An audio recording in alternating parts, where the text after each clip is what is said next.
Except for Sikhism, which cropped up in the 15th century, Islam was the last major religion to be founded, and the religious landscape remained quite settled for about 1,000 years. There was Hinduism, which primarily dominated India, various forms of Buddhism in the Far East, Islam in the Middle East, and Catholicism in Europe.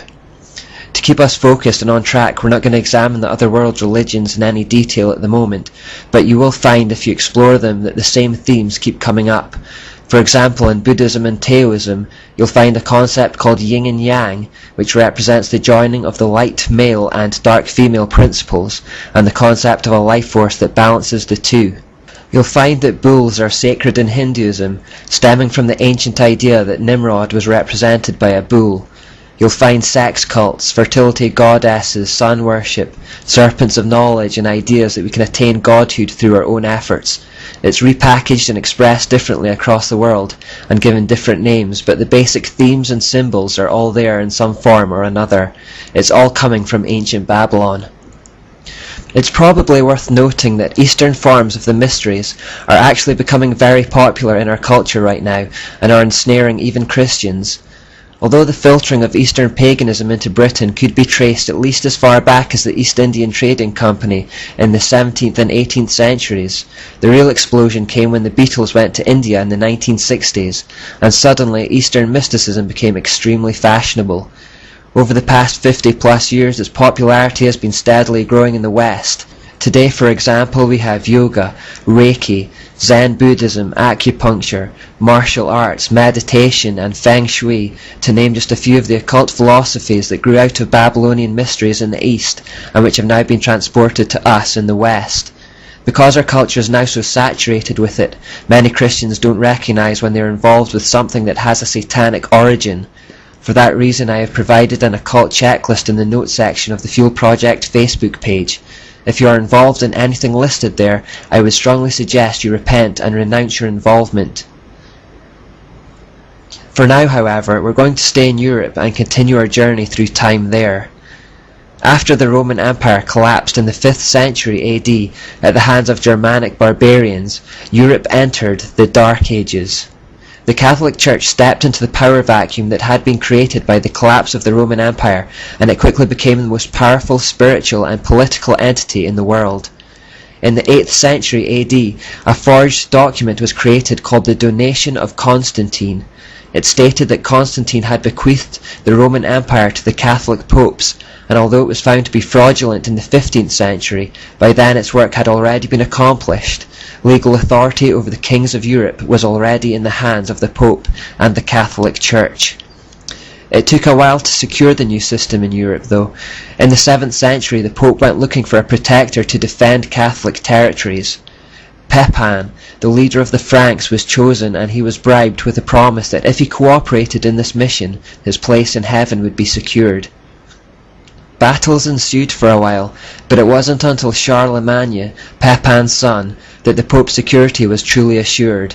Charlemagne was then crowned in Rome on the 25th of December 800 AD as the first emperor of the Holy Roman Empire. The Holy Roman Empire was seen to be a continuation of the old collapsed Imperial Roman Empire. This move shrewdly promoted popes to kingmakers, who claimed their authority to do so because of the forged Donation of Constantine and because of their connection to God.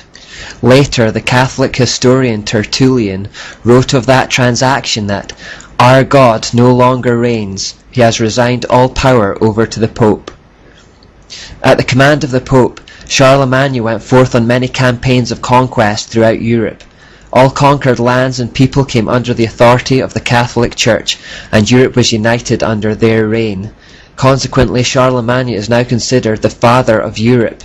The Catholic rule, however, although unified, was a dark, dark period in history. Anyone who did not willingly submit to the authority of the Church was persecuted and killed for heresy. European citizens were taxed heavily and were expected to spend their lives in the service of the Church. With worldly power, corruption kept growing. Pope Leo X began the process of selling indulgences as a way to extort money from the people. This means that he offered forgiveness of sins for a fairly small amount of money, For a little bit more money, you would not only be forgiven of a sin, but you would be allowed to carry on indulging in it, hence the name selling of indulgences. Also, through the invention of purgatory, you can now purchase the salvation of your loved ones' souls in the Catholic system. The Church taught the ignorant masses, as soon as the coin in the coffer rings, the troubled soul from purgatory springs. Pope Leo X showed his true feelings when he said, "The fable of Christ has been quite profitable to us."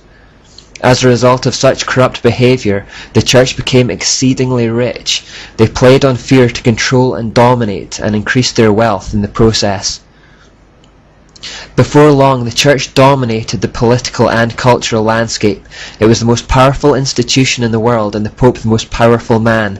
The Pope became the real spiritual authority behind the rulers of the world, and he used religious persuasion to control nations for his own purposes. If kings acted against the wishes of the Vatican, the Pope could excommunicate them from the Church, and therefore effectively sentence them to eternity in hell. This fear was enough to keep the kings of Europe in line with the Church's wishes. Once more we see that religious authority secures temporal authority. The Church also recognized a key principle to maintaining power: control knowledge. Knowledge really is power, and so with this in mind, it endeavored to block all independent learning and scientific progress. In this way, the people would be forced to depend on the Church's hierarchy for information, and the dependency would consolidate the Church's power. This is primarily why the era has become known as the Dark Ages. In 500 AD, for example, the Bible was available in 500 languages. By 600 AD, the Catholic Church had restricted it to just one language, and that was Latin.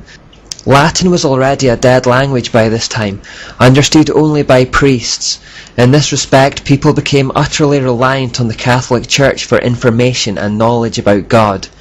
If the Catholic Church said something, people had no choice but to believe it and to act accordingly, because they had no direct access to the Bible themselves.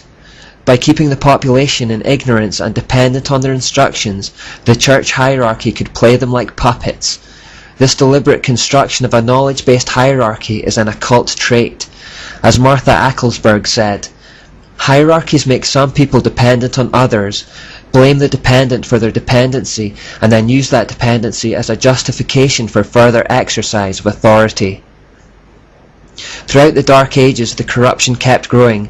Mary became more and more prominent, as did praying to and devoting yourself to saints, the idea of sacraments, mandatory celibacy, monasticism, and the idea that the Pope was nothing less than infallible and God on earth. The Holy Roman Empire became a cesspool of depravity and corruption, like the Imperial Roman Empire had been.